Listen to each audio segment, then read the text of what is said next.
Salut tout le monde, bienvenue pour cette nouvelle vidéo. Aujourd'hui je vous retrouve pour un nouveau petit point lecture.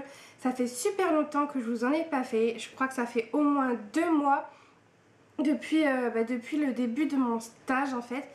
Donc aujourd'hui c'était mon dernier jour, donc voilà, je suis enfin officiellement presque en vacances puisque j'ai une semaine de cours avant d'avoir mes 15 jours de vacances de Noël. Elles sont peu nombreuses parce que j'ai vraiment très peu lu pendant ce stage qui a été très fatigant, très prenant et voilà, enfin un peu comme d'habitude, mais je viens quand même vous parler de mes dernières lectures. Donc dans la dernière vidéo Petit point lecture, je vous parlais d'une lecture qui allait être presque en cours.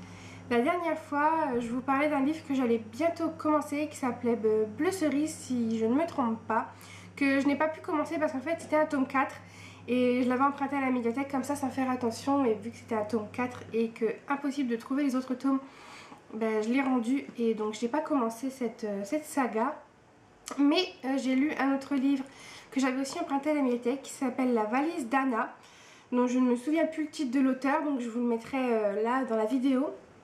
Et donc c'est un livre qui est plus un livre témoignage documentaire sur la Shoah, donc pendant la Seconde Guerre mondiale, sur tout ce qui est arrivé aux Juifs.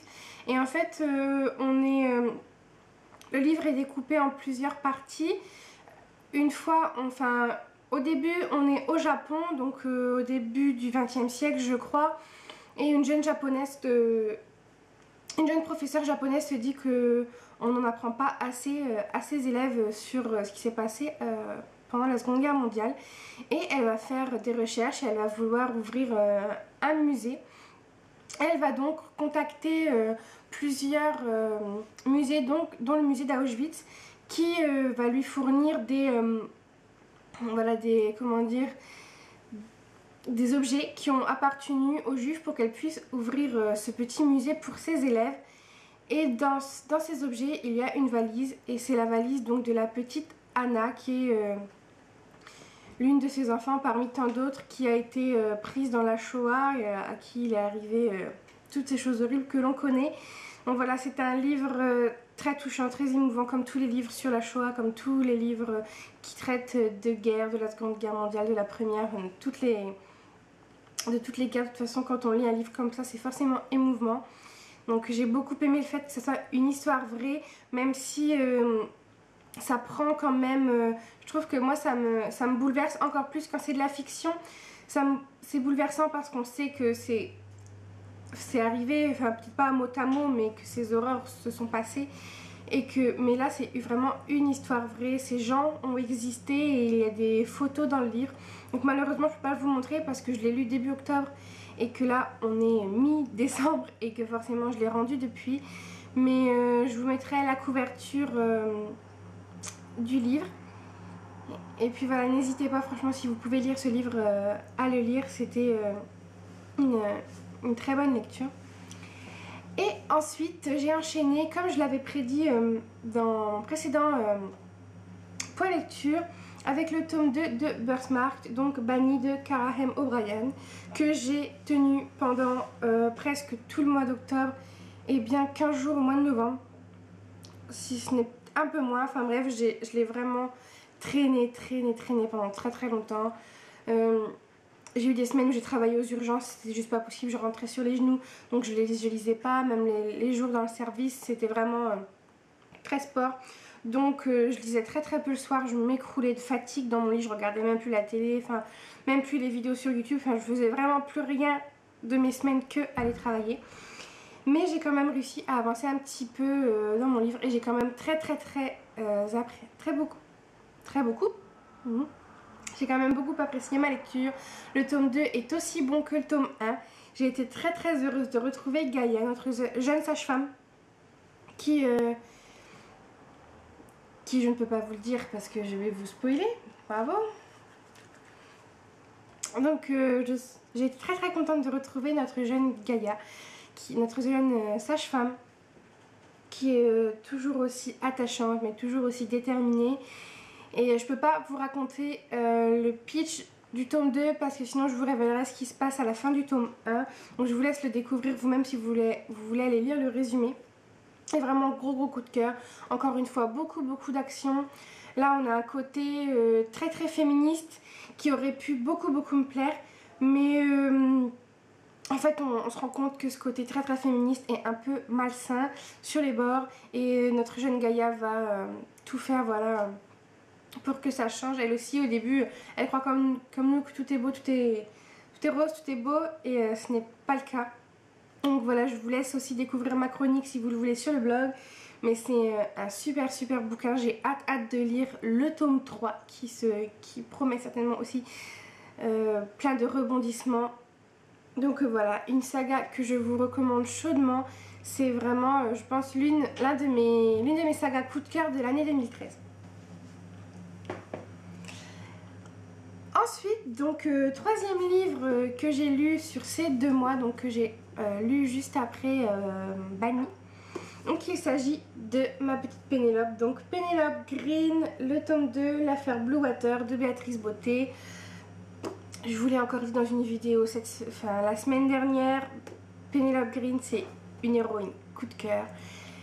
Elle est désinvolte, elle aussi très déterminée. Quand elle a une idée quelque part, elle l'a pas ailleurs. Elle est bornée, elle est curieuse, très curieuse. Et pour une femme, voilà, à cette époque-là, je sais plus exactement à quelle époque on est, mais je crois qu'on est au 19e, je crois.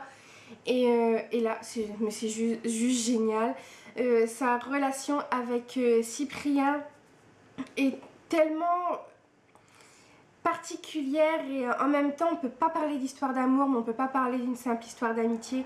Enfin moi je les adore, ils sont juste tellement touchants, tellement tout dans la retenue, en fait ils se disent rien mais les petits gestes veulent tout dire. Enfin moi je les aime vraiment beaucoup, surtout que c'est vraiment l'enquête qui prend tout le dessus du livre. Voilà, on a quand même ces petits instants entre nos 2 personnages qui sont très mignons, très touchants, mais c'est pas une possible histoire d'amour parce que pour le moment il n'y en a pas encore qui prend le dessus ou qui est trop imposante. Voilà, c'est vraiment très justement dosé. Il y a autant comment le fond, donc c'est-à-dire ce projet qu'a Pénélope avec son employeur de faire le tour du monde pour faire un article sur la situation des femmes dans le monde, parce que Pénélope est journaliste, ce qui est aussi un métier pas commun à cette époque. Et donc là, on la retrouve à New York. Donc là, le premier livre se passait à Londres, parce que Pénélope est une jeune anglaise. Donc là, on se retrouve à New York. Donc il y a toute une partie qui est le voyage en bateau, et après toute une partie qui se passe à New York. Et c'est vraiment, voilà, un gros coup de cœur. Encore une fois, là, l'affaire Blue Water, ça m'a bluffé. C'est très tordu et vraiment malsain. Et on se retrouve dans vraiment les bas quartiers de New York avec des trafiquants, de tout ce que vous voulez. Enfin bref, c'est vraiment un super bouquin. Il y a toujours autant d'action. Elle se met toujours autant en danger comme une gourde. Elle fonce la tête baissée. Et bien sûr, elle a toujours son preux chevalier qui vient la sauver. Alors, je plaisante, mais c'est un peu ça. Et non, c'est vraiment un super livre. Une super saga que je vous conseille. Moi là, j'ai lu les 2 premiers tomes et j'en suis totalement folle. J'ai hâte de lire le troisième qui se passe au Japon, si je ne dis pas de bêtises. Et le 4e qui se passe en Égypte. Voilà, Pénélope va vraiment faire le tour du monde et j'espère qu'il y aura une enquête qui se passera en France parce que le 2e personnage principal, donc Cyprien Bonaventure, qui est le garde du corps, compagnon, enfin tout ce que vous voulez de Pénélope est français, donc je trouve que ça serait super cool d'avoir une enquête en France. En plus, Béatrice Beauté est une auteure française, donc j'espère qu'elle y pensera si jamais elle passe par là. Béatrice, pensez-y, une enquête en France, ça serait chouette. Et donc voilà, c'est tout pour mes lectures de ces derniers mois. Ça fait que 3 livres en 2 mois, c'est vraiment très peu. Mais bon voilà, j'ai pas pu faire autrement, je compte bien me rattraper pendant ces vacances. Et là, le livre que j'ai commencé depuis une petite semaine déjà, il s'agit donc d'Un ange à la fenêtre, qui est ma lecture en cours, donc de Darcy Chan. Donc voilà, que je vous dis, j'ai commencé il y a une petite semaine, mais j'ai pas pu beaucoup lire non plus parce que j'ai eu forcément mes examens de fin de stage. Je suis à la page 40 et pour le moment ça s'annonce très très bien. J'aime beaucoup déjà les petits comment dire, vous savez, on suit plusieurs personnages et en fait vous avez des petites étoiles, vous avez une petite partie par personnage. Donc il y a bien sûr Mary McAllister, le personnage principal, mais il y a aussi 3 habitants qui sont vraiment centraux dans le livre. Donc il y a le père O'Brien, un policier, sa fille, et il y a aussi la femme d'un autre policier, je crois, j'en suis pas sûre, là ça fait 3 jours que je l'ai pas lu, donc je suis un peu perdue. Et donc voilà, et il y a aussi, chose que j'aime beaucoup, des flashbacks sur ce qui s'est passé avant. Donc on apprend en fait à connaître un petit peu Mary McAllister et les autres personnages. Et pour le moment on a des flashbacks que sur Mary McAllister. Donc voilà, on commence à en apprendre un peu plus sur son enfance et sur son adolescence. Donc voilà, pour le moment j'aime vraiment beaucoup.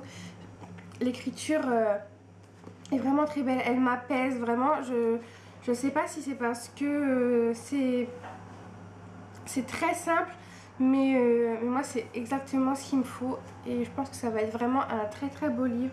J'ai déjà quelques petites idées sur ce qui se trame parce qu'on a déjà une petite intrigue et je trouve que le titre déjà va très bien, même si j'ai lu que 40 pages. Le fait de parler d'ange, moi ça me parle tout de suite quand je vois ce qui se passe, parce que pour vous en dire un petit peu sans trop vous en dévoiler, donc là ça se passe dans une petite ville qui s'appelle Mill Rivers et chaque année il y a comme des espèces de, pas de petits miracles, mais il y a par exemple des gens qui sont endettés, qui voient leur dette recouverte, des personnes, il y a une histoire de télé aussi, des télés qui étaient cassées et que par magie un peu, il y avait une télé sur le bord de la porte le lendemain matin.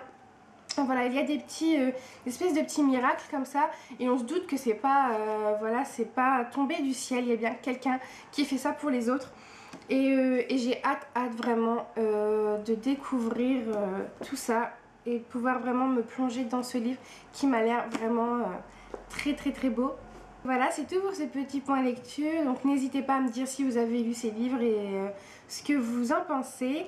Je vous retrouve très bientôt pour une nouvelle vidéo sur la chaîne et pour de nouveaux articles sur le blog. Donc, vu que là je reprends les cours et que je vais être en vacances, je vais pouvoir être encore plus active.